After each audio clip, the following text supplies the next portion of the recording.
Hello people, welcome back to our channel గుడి గంటలు. ఎలా ఉన్నారు? ఈరోజు వీడియోలో మనం ఎక్కడికి వెళ్తున్నామో తెలుసుకునే ముందు మన ఛానల్ని సబ్స్క్రైబ్ చేయండి. వీడియో నచ్చితే షేర్ చేయండి. గుడిమల్లం తిరుపతి జిల్లాలో ఉన్న ఈ చిన్న గ్రామం పేరు వినగానే చాలా మందికి ఒక పురాతన శివాలయం గుర్తుకొస్తుంది. కానీ ఈ ఆలయం ప్రత్యేకత కేవలం పురాతనమైనదనే విషయంలో లేదు. ప్రపంచంలోని అత్యంత ప్రాచీనమైన శివలింగ రూపాల్లో ఒకటిగా ప్రసిద్ధి చెందిన గుడిమల్లం శివలింగం ఇక్కడ కొలువై ఉంది. ఇక్కడ మూల విరాట్ను శ్రీ పరశురామేశ్వర స్వామిగా భక్తులు పూజిస్తారు.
గుడిమల్లం ఆంధ్రప్రదేశ్లోని తిరుపతి ప్రాంతానికి సమీపంలో ఉన్న ఒక చారిత్రక గ్రామం.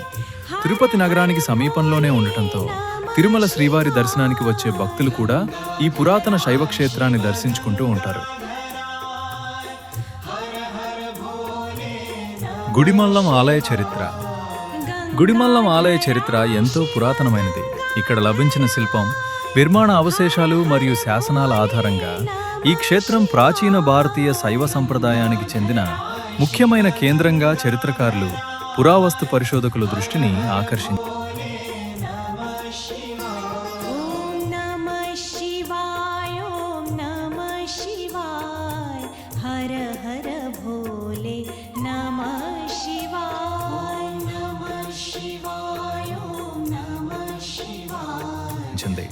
ఈ ఆలయం గురించి మాట్లాడేటప్పుడు ఒక విషయం గుర్తుంచుకోవాలి. ఇది కేవలం ఒక భక్తి క్షేత్రం కాదు. పురాతన భారతదేశంలోని మతం, శిల్పకళ, నిర్మాణ శైలి మరియు సంస్కృతిని అర్థం చేసుకోవడానికి నిదర్శనం. ఆలయం బయట నుంచి చూస్తే సాధారణంగా కనిపించవచ్చు, కానీ లోపలికి వెళ్ళిన తర్వాత అక్కడి పురాతన వాతావరణం మనల్ని ఆకట్టుకుంటుంది.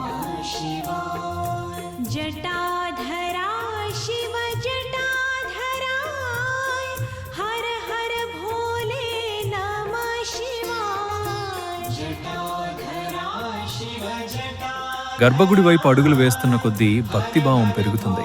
చివరికి పరశురామేశ్వర స్వామి వారి దర్శనం కలిగినప్పుడు శతాబ్దాలుగా ఈ ప్రాంతంలో కొనసాగుతున్న శైవ సంప్రదాయం మన కళ్ళ ముందు కనిపించినట్టుగా అనిపిస్తుంది.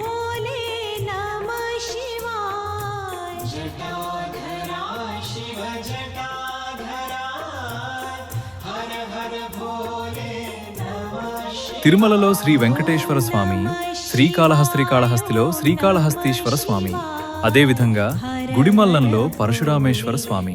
తిరుపతి ప్రాంతాన్ని కేవలం వెంకటేశ్వర స్వామి క్షేత్రంగా మాత్రమే కాకుండా ఎన్నో పురాతన దేవాలయాలు కలిగిన ఆధ్యాత్మిక ప్రాంతంగా కూడా చూడవచ్చు. మరో విశేషం ఏమిటంటే, ఈ శిల్పంలో శివుని రూపం లింగం కంటే ముందుకు ఉబ్బి కనిపించే విధంగా చెక్కబడింది. అందువల్ల ఒకే శిల్పంలో శివలింగ రూపం మరియు మానవ రూపంలోని శివుడు రెండూ మనకు కనిపిస్తాయి. శివుని తలపై జటాజూటం, శరీరంపై ఉన్న ఆభరణాలు, చేతిలోని ఆయుధం వంటి వివరాలను శిల్పి ఎంతో నైపుణ్యంతో రాతిలో చెక్కాడు. ఇక్కడ కనిపించే శివుని రూపం తరువాతి కాలంలో మనం చూసే సాధారణ శివ విగ్రహాల కంటే చాలా ప్రాచీనమైన శిల్ప సంప్రదాయాన్ని ప్రతిబింబిస్తుంది.